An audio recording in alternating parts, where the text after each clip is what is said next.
Hey everybody, thanks so much for joining us for the 10 TV Weather Impact Show. Meteorologist Meredith Garofalo, joined by meteorologist Aaron White. Hey. Aaron, a busy afternoon we have ahead of us. Yeah, it's going to be kind of interesting to see how everything really evolves as we get into the afternoon, through the afternoon this evening, as we got that storm chance here today. We got the risk of severe weather.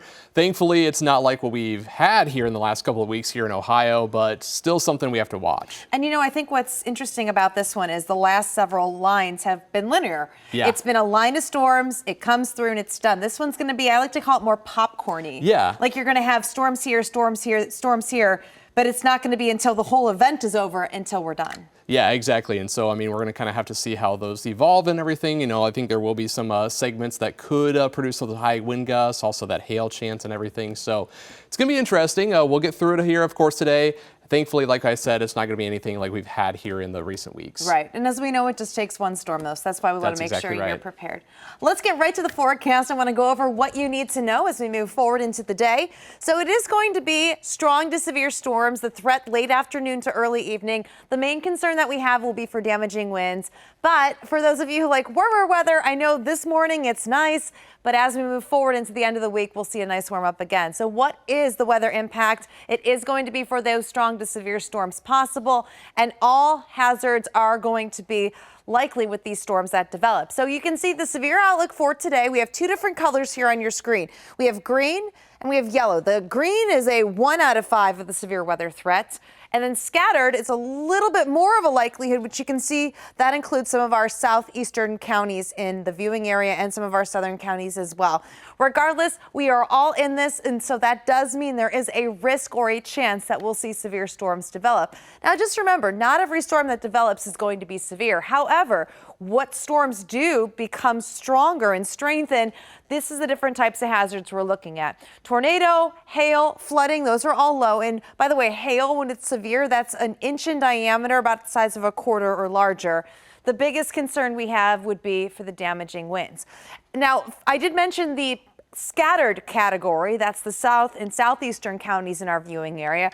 These are a little bit more of an updated impact for you. So I just went over the general for the entire central Ohio region, but for this one specifically, flooding is really low, but you can see large hail and tornadoes is a little bit up there, but elevated is strong winds. That remains our biggest threat, starting at 58 miles per hour or stronger. So definitely now is the time to take the patio furniture in, make sure you're tying down the trampoline.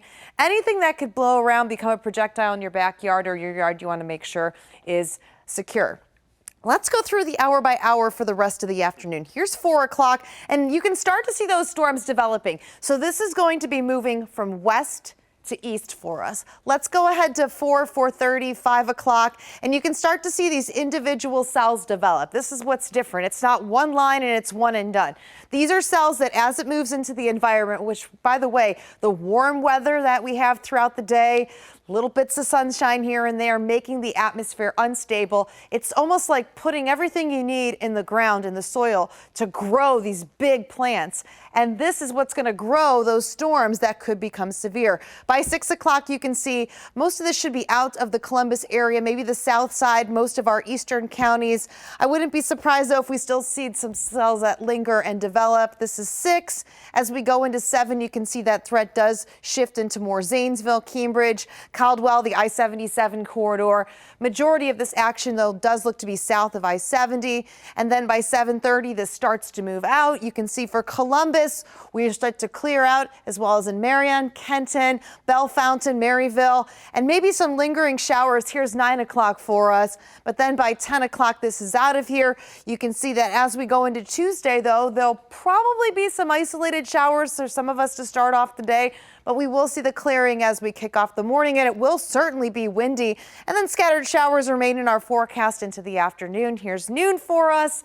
And then even as we go throughout the day, you can see by 5, most of us dry out, but we will still have those winds. So there will be an added wind chill in the forecast. And then even as we go into Tuesday night into Wednesday, you can see the winds change. Will be more out of the north-northwest, bringing in some cooler air. So the next couple of days after today will be on the cooler, quieter side.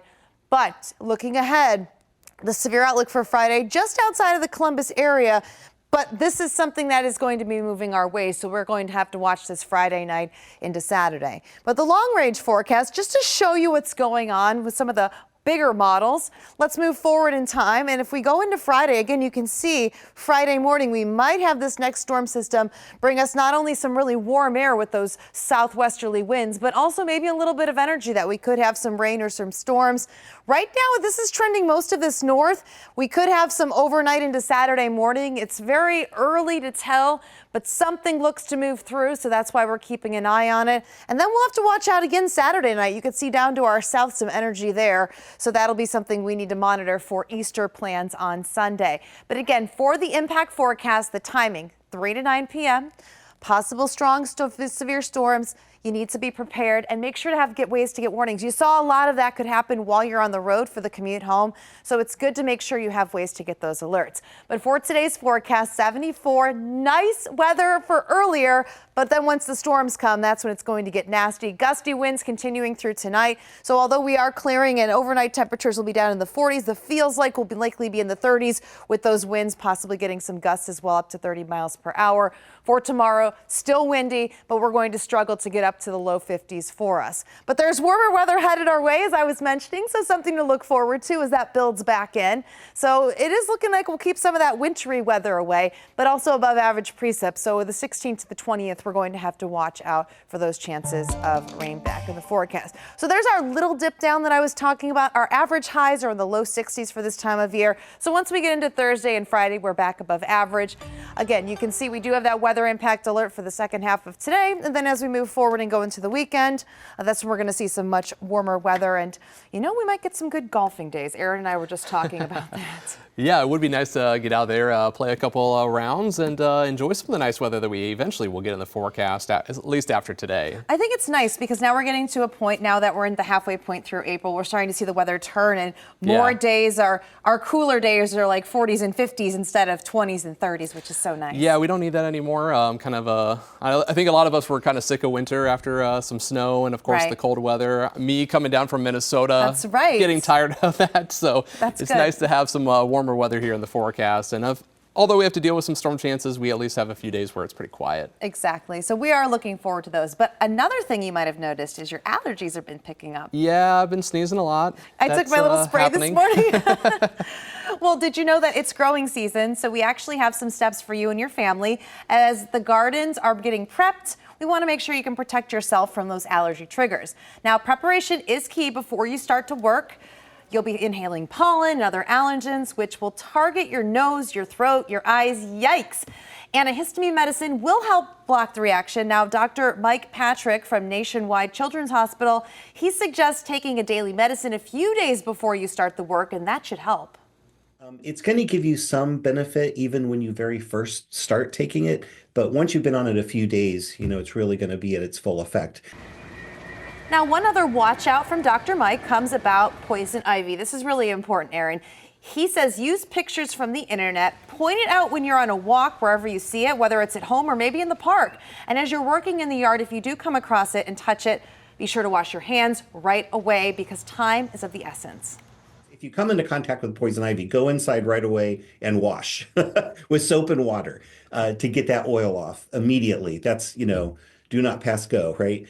So then for the pollens, however, you know, they're going to land on you. And when you go inside, you're going to be more likely to be, you know, disturbing them and then breathing them in. So taking a shower. Oh my gosh. I love how he said, do not pass go. Do not pass go. Do not collect pollen. Do not collect poison ivy. And another tip is, again, he said, shower. Do not bathe when you come in. You want to get everything off and not sit in it, but in regular soap and water. Yeah. And remember, again, it's important to wash that quickly. I didn't know this after coming into contact with poison ivy, but if the oil sticks to your skin, you have less than an hour to get it washed off.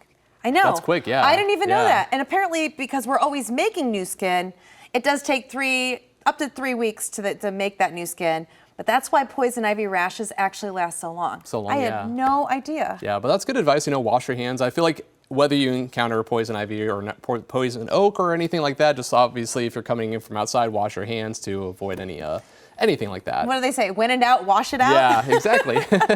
Well, we are so glad that you could join us for your weather update here on 10 TV Plus. Coming up later tonight at 6, Chief Meteorologist Jerry Martz will be in. Until then, you can catch more news and weather online at 10tv.com. From both Aaron and myself, have a great afternoon and stay safe, everyone.